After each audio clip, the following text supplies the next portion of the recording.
On paper, the Crussis Full E 12.11 Pro X is packed with high-end technology and premium components. But does it know how to put them to use on the trails? We've tested it for you.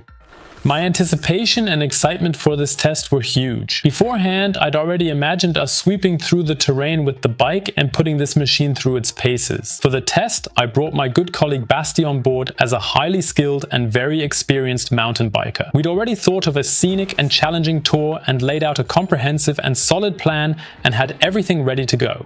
But when the bike finally arrived in the first week of January, a quick look outside told us our great plan probably wouldn't happen.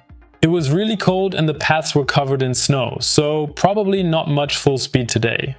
Still, we decided to seize the opportunity and hopped into the saddle, pushing the Crussis bike to its limits in a very different way than we'd ever expected. Because on the incredibly slick and slippery ground, the Avinox system could really show what it's truly capable of achieving. And that's quite a lot.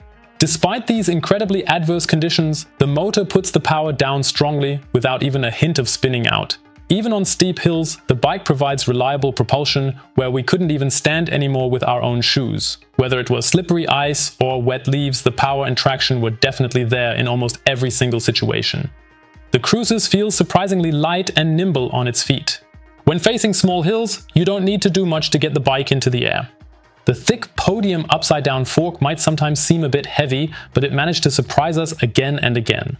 In tight sections, the bike is nice and agile, and thanks to the Avinox system, you're back up to speed in no time. Combined with the powerful Maven brakes from SRAM, it's a very successful mix of brutal system acceleration and precise braking.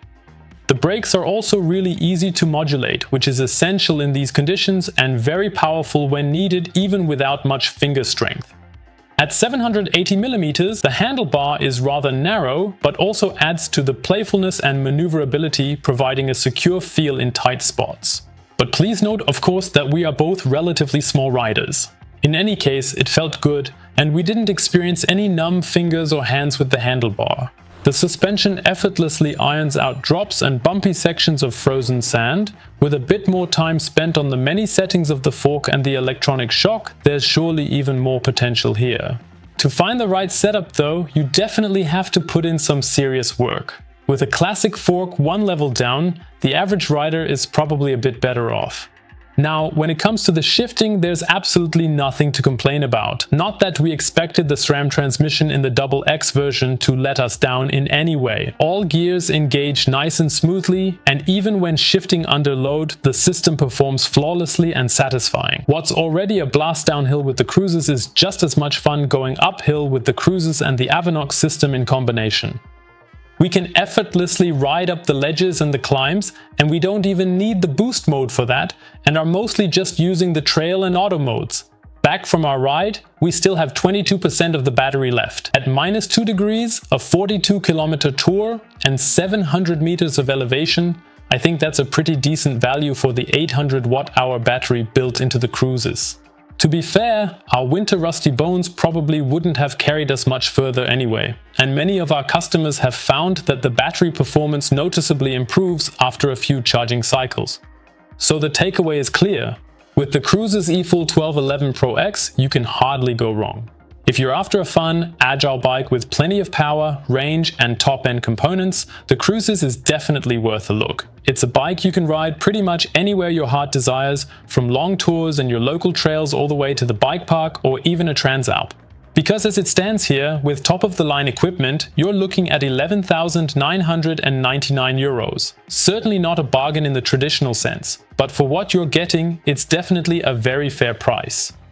For that kind of money though, you'll have to familiarize yourself with the components and especially the fork. If you can compromise on the equipment, you can find the most affordable version of the Crussis E Full starting at €4,790 in our shop. I also recommend taking a look at the Crussis E Full 1211 Pro with components that are hardly any worse, but for a solid €8,990. If you're wondering now if it's worth the money and how it compares to the Amflow, then take a look right here. Do you have any more questions about the bike, or would you like to share your opinion on the Crussis with us? Then head straight to the comments. I look forward to hearing from you there. And if you enjoyed the video and would like to stay up to date with e-bike news, then please feel free to subscribe.